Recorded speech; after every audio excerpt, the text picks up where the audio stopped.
Hey you, it's Reese, and we are back with another prophetic word. It is another number. I've said in my other videos, all the prophetic words I have been doing recently have been number related, so I will explain what these numbers mean if he is showing you these numbers.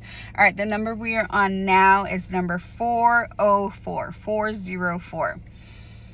And what the Father is wanting you to know in this hour, if he is showing you 404, is that this season, this hour, you are being pressed, urged to press, urge. Let me see. A primitive root, apparently meaning to curve as with a burden. A primitive root. He is uprooting some things in you in this hour.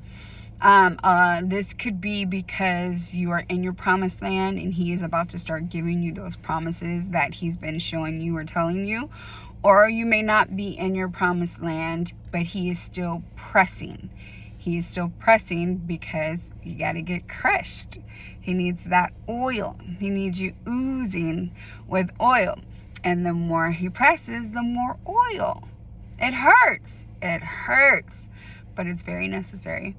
It's very necessary, and it builds you up to the person that he created you to be, not who this world turned you into. Okay?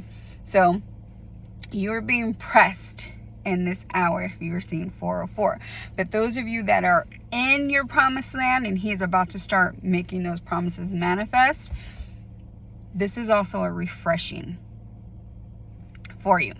And you're probably like, wait a minute, what? He's pressing, but it's a refreshing? Doesn't make sense. I don't get it. He has called you to refresh. He has called you to sit in peace with him, knowing that he's going to handle everything. And there will be plenty of moments where it doesn't feel like it or it doesn't seem like it. There may be moments where you're like, this is the wilderness still. I'm still in the wilderness. I'm still, whatever the situation was in the wilderness, this is still it. I don't feel refreshed at all. Take heart. This is a refreshing season for you if you are in your promised land. And he is wanting your trust. He's wanting you to trust in him to bring your refreshing, to bring your refreshments. But during that refreshing, he is wanting your mind to be completely still. He is wanting you to be in a still, like, kind of statuesque, I guess. Just still. Just be still. So very still and silent, and listen for him. Some of you, he may even told you, stop praying. Not like that. Don't come to me with your petitions, with your requests. I know them. I've already answered them. You just don't see them yet. I need you during your prayer time, unless he calls you to pray for certain things. And I didn't find this out until I started having a really hard time praying. I'm like, I know what to pray for. Like, why can't I get these things out in my mind or out of my mouth? Like, and it's because he's having me sit with him during my prayer time and be silent. So during my prayer time, I will either sing a song in my head and praise and worship him until he speaks, or I will just sit and listen to the music and see if he has something to say, or I will process things during my prayer time. I will process things, and there's been many times where he gives me revelation on the things that I'm processing, because during my processing, I'm bringing those things to him. I didn't really quite understand what happened with this situation, and he'll give me revelation. Or, okay, what am I doing for today? And I'll sit and think about my day, and he'll guide me in my mind on what I'm supposed to do for that day. So I haven't really been praying for anything, or I've been praying for specific people. But when it comes to my prayer time, it's usually just me processing with him or being silent to see what he has to say.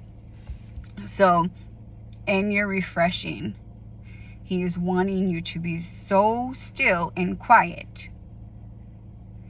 because he also needs you to be observant of what he is pressing.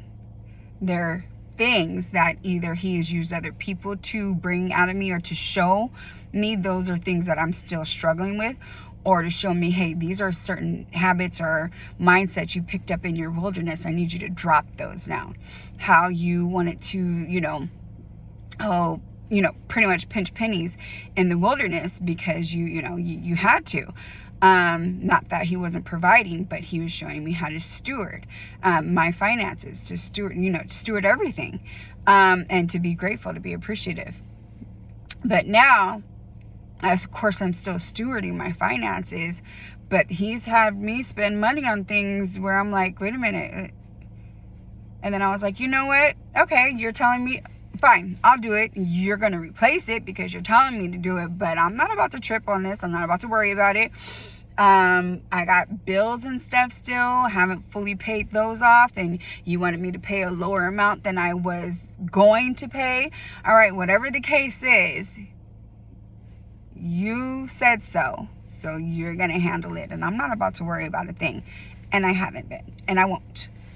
So number 404 is you're being refreshed. He's refreshing you.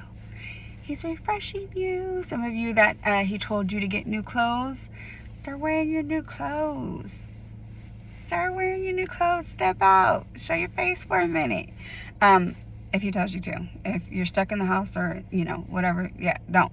I'm in isolation, so I don't really go anywhere except for the places that I have to go. But yeah. Anyway, but if you go to church and all that stuff and you got your new outfits, start wearing your new outfits and stuff.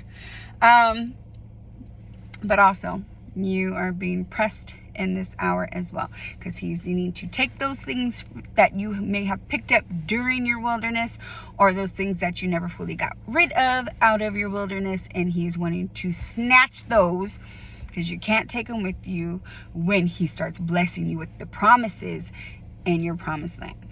Some of you are in your promised land, but you haven't started receiving those promises yet. You're about to start receiving those promises, and he needs those things snatched from you before he starts to give you those promises. Remember, when you get your promises, don't forget your Father. When you get your promises, don't forget the one who promised them to you and made good on his promises, okay? All right, that's all I got for you on this word, number 404.